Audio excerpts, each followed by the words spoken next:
Yo, everybody, it's Movie Nights with Mike. I'm your host. I'm Mike. No, it's been a while since I've done a movie review, mostly because I don't know, I like talking about movies, but, quite frankly, I don't like, sitting in a damn parking lot talking about movies for like an hour. Like 30 to 35 minutes for a review or whatever for each review that I do, because I know I'm long-winded. And so I've seen a lot of movies this year so far. I just haven't uploaded them to the channel because I just didn't feel like it. I just didn't make enough time to do it, I guess. And here I am. I'm making a review for a movie that just came out. It came out on limited release last week, and I had been looking forward to it for a while. Since, I guess maybe not a while, maybe like a month. I think I saw the first trailer like a month ago. And, I really like Ed Harris. I like a lot of the movies he's in, like The Rock, The Abyss.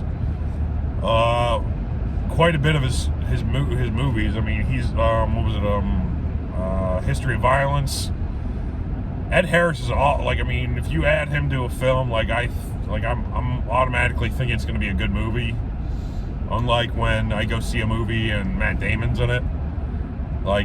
Generally speaking, when I go see a Matt Damon movie, it's like a 1 out of 5 chance that it's good. Whereas, 4 out of 5 times it's bad.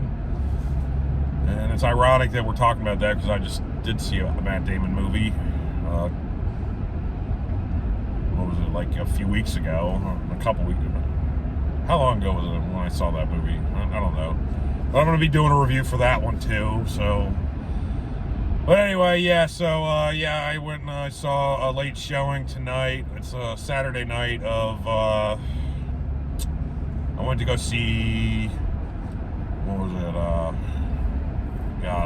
Love Lies Bleeding, I think that's what it was called. Yeah, that was what it was called, Love Lies Bleeding. I saw a trailer for it. It has Kristen Stewart in it, so, as our protagonist, and I didn't recognize the other co-star, but Ed Harris is in it. Jenna Malone, as soon as I saw her come up, I was like, oh my god, Donnie Darko. I haven't seen her in something in a while, so I was excited when I saw her at the beginning. James Franco's brother, Dave Franco's in this movie. He looks really weird with a mustache, almost unrecognizable. And the movie is written and directed by a woman named Rose Glass, which I was not familiar with. I guess when I was looking at IMDb, it looks like she had directed one other project before this, and I don't recall what the name of it was at this moment. This movie's about it's about this woman who basically runs a gym, and she comes in contact with a transplant that's basically passing through town. She's not really passing through town. What she's trying to do is basically, she's a mysterious stranger that shows up in town looking for a job, and she's an aspiring woman's weightlifter, and she's on her way. So she's basically passing through and stopping through town to get a job and work out at this gym so she can basically get enough money to get herself to Las Vegas for this weightlifting competition. And the trailer made it look like this film was going to be, a thriller type movie where something happens and then,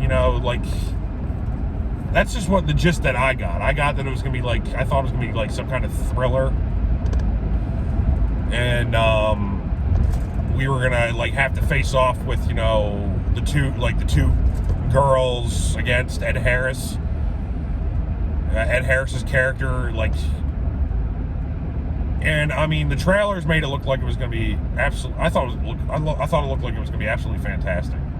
And quite frankly, I mean, the movie, to me, like, 2/3 of it, I thought were pretty good. I was enjoying myself. I was really enjoying myself, which is something that I can't say that I have been doing a lot with a lot of movies that have come out this year so far. I mean, I have seen probably 6 or 7 movies this year, I guess, in theaters, and they have left a lot to be desired, in my opinion. But then again, I mean, it is March, so the better movies aren't usually released until later in the year anyway. But my God, like, this movie tonight that I just saw, I wasn't even going to do a review. I mean, I haven't done reviews in a while, because I didn't want to put out there a lot of, you know, negativity or something like that about what I've seen lately. But my God, like, this was like the tipping point for me, I guess, because it was just, it was good. It was like, I felt like good, and I felt like I cared about these characters, and I felt like we were leading up to something. I felt like something like this film was going to deliver on whatever, and then all of a sudden we get to the third act and it fucking falls off a goddamn cliff. Like, I mean, it just goes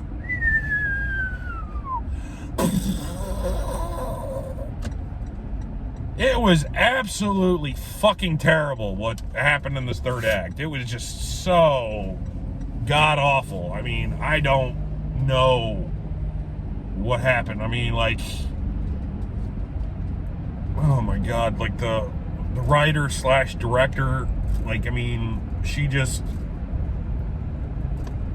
I guess, I don't know what happened. I mean, it was just as if like she hit a brick wall, and she decided, you know, like, basically fall off a tree and then hit every fucking branch on the way down of what not to do to end your movie.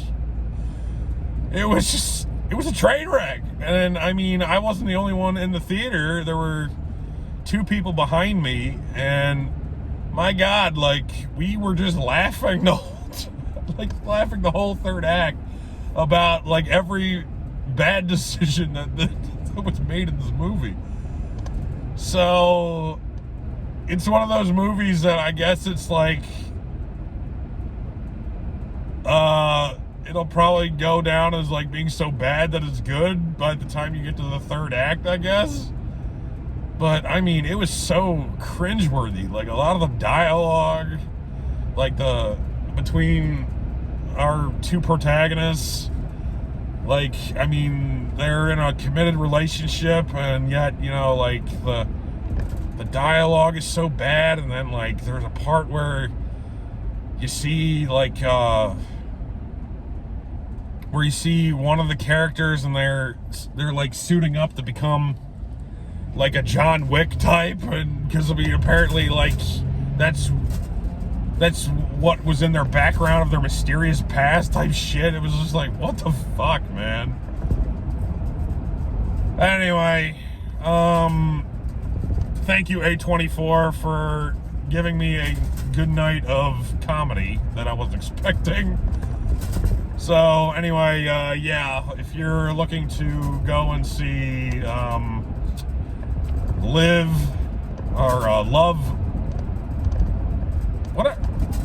what's the name of this fucking movie? Love, Live, Bleeds, Love, Bleeding, whatever. It's not worth my time. Anyway, if you're expecting to go and see a fantastic movie from A24, this ain't it. I don't know what it's up with A24 also, but I mean, I'm not sure the setting of the movie I did come in a couple minutes late. I'm not sure what time frame this movie's supposed to be in. But I'm just curious at this point, because it seems like every A24 movie that I go and see now, it seems like they're deliberately trying to make it seem like it's being shot in like 1972. So I'm just a little curious about that tidbit too, because I'm pretty sure this movie was supposed to be taking place in like maybe the 80s, early 90s, I think. But yeah, and so, but yeah, that's where we're at with this. Like, I mean, it was definitely a movie. It was a movie, and it did entertain, but not all, I don't think, for what the filmmaker was hoping for. But my God, that was really strange film. That's all I gotta say. And but as Matt would say, my co-host, and in like the we like movies segment that we do together, where he basically says, like, he gives his point of view of whether or not he thinks a movie's shelf worthy or not. This movie isn't shelf worthy to me, not at all. This is one of those movies that you can really skip. And that's a shame, because I like Ed Harris a lot. I'm sure he got paid quite a bit for being in this movie. Kristen Stewart, I've never really been the biggest fan of. I mean, I have liked her in certain things, like Panic Room. But, yeah, this movie was just a fish out of water. Like, I felt, a little deceived by what I saw in the trailers. So, and I know that a lot of, I know the trailers are supposed to get you to go to the movies. That's what they're supposed to do. That's exactly their point, is to get you to go see the film. But, like, when you market it a certain way, and then they give it to you, and they basically pull the rug right out from underneath you and give you totally something different, like, I go to the movie, and I'm expecting, like, from the trailer to see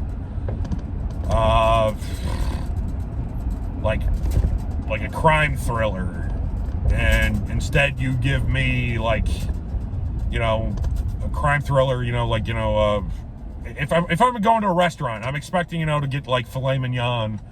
Don't serve me rump roast and call it filet mignon. You know what I mean? So that's basically just what I'm saying, is, like, I just felt like this movie was, it would have been fine if they just marketed it to what they were trying to basically make it, like, market it to that core audience. I think that would have been fine. But to basically come out and say, like, in the marketing to it, saying that it's going to be one thing, and then they deliver a completely different product, and I'm supposed to be at work in like less than 4 hours, kind of makes me a little upset, because I was really looking forward to this movie. I was really looking forward to seeing it. I wanted to see it so bad, because, I mean, like, I thought it looked so good. I thought it was going to be so great. I thought this was going to be like a cult classic, and I was going to be talking about this movie for years. And somehow this movie has a 7.1 on IMDb, when it probably should be like a 5 or a 5.5, if that. I mean, I wouldn't give it a 7. 7 means like average. It means better than average. Like in IMDb, like usually a good movie they consider, like in the 6s or whatever. But people are saying, like, on IMDb that, and somehow Rotten Tomatoes has this movie as rated as like a 92. It's like Rotten Tomatoes has this movie as like rated as like a 92% fresh rating. How the fuck does it have a 92% fresh rating? It is not a fresh movie. It is a pretty fucking terrible movie. I mean, I would give this movie like fucking like 2 stars out of 5, maybe, if that.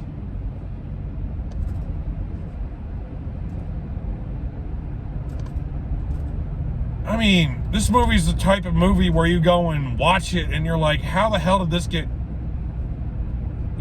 chosen over and greenlit over so many other people's works in the past? This is the kind of movie where you go and watch, like, basically, like, when you're watching it, like, I'm thinking about, like, the PSAT. Like, when I took, the SAT, like, you get, like, 500 points for just writing your fucking name on there. That's basically what this movie was like. It's like going and basically, because they put it out there, they're like, basically, like, for A24, they're just putting it out there, they automatically get like 500 points. It's exactly like that, almost. Like, they're getting like a half star or 1 star, because I mean, A24 has a cult following, so there are a lot of people that just go out and just watch everything A24 puts out. So they have that kind of, cult following and marketing behind it, that they're going to go out and see this. So that's basically like, getting like getting like a jump start just for having that name recognition, when it really doesn't deserve it. You know what I'm saying? So, no, I don't think this is shelf worthy. I don't even think it's stream worthy. It's just wow. I'm still trying to fathom what I just watched. I mean, like 2/3 of it was good, and then all of a sudden we get to a certain point, and it's sort of like Indiana Jones and the Crystal Skull, where like he basically, like when he got in the damn fridge and the fridge saved him from the nuke, and then he falls out of the fridge. That's basically what happened with this movie in the 3rd act. Like, nothing, like, it just, like, everything that built up to it, like, with our characters and everything, up to that 3rd act, just fell apart, like a sweater, like, with one thread, like, basically, like, when you yank on one thread on a sweater, and then all of a sudden, like, the sweater just goes. That's basically what happened with this, was, everything that was built up from the first 2 acts, by the 3rd one, it was just gone. So, I guess thank you, Rose Glass, for giving me a good 2/3 of a movie, I guess. But anyway, I'm glad I didn't waste, like, a lot of money on this. I luckily have, like, a Regal Pass, and so I was able to see this one using my Regal Pass that I pay like $25 a month for, to go see like multiple movies a year. And so that's just what I got. I mean, it was a movie. Doesn't mean it was a good movie. So anyway, here's my shameless plug. If you're in the real estate market and you're looking to buy and sell in the state of Maryland or Virginia or Pennsylvania, I'm going to leave my information below. Let's get you in a house. Let's basically, like, if you want a free CMA, like a competitive market analysis to see what your home might be worth, I'll be glad to do that for you. I'd be glad to come out and look at your home. And if you know anybody that needs any kind of real estate services whatsoever in those 3 states, hopefully I'll be getting DC soon, but we'll check. So if you need any of that information, need help with real estate services, I'm your guy. I'll leave my information below. So anyway, I hope you all have a great night. I really need to get done with my other job so I can get ready to go to my job working at a methadone clinic in less than 4 hours. So anyway, I hope you all have a good night. Thanks for watching. It's always a pleasure. I'll be doing some more reviews for the backlog that I have to do also. Like, I mean, other movies that I saw since my hiatus were like The Beekeeper, Drive Away Dolls, let's see what other movie, Argyle, let's see, Ordinary Angels. So anyway, I saw the first Dune movie in IMAX, which was really good. It was really fun. I enjoyed it. I want to see the second part. So I'll be doing that sometime soon. So anyway, that's all I got for right now. I hope you all have a good evening, and I'm sure I'll see you in the next one. Good night. Bye-bye.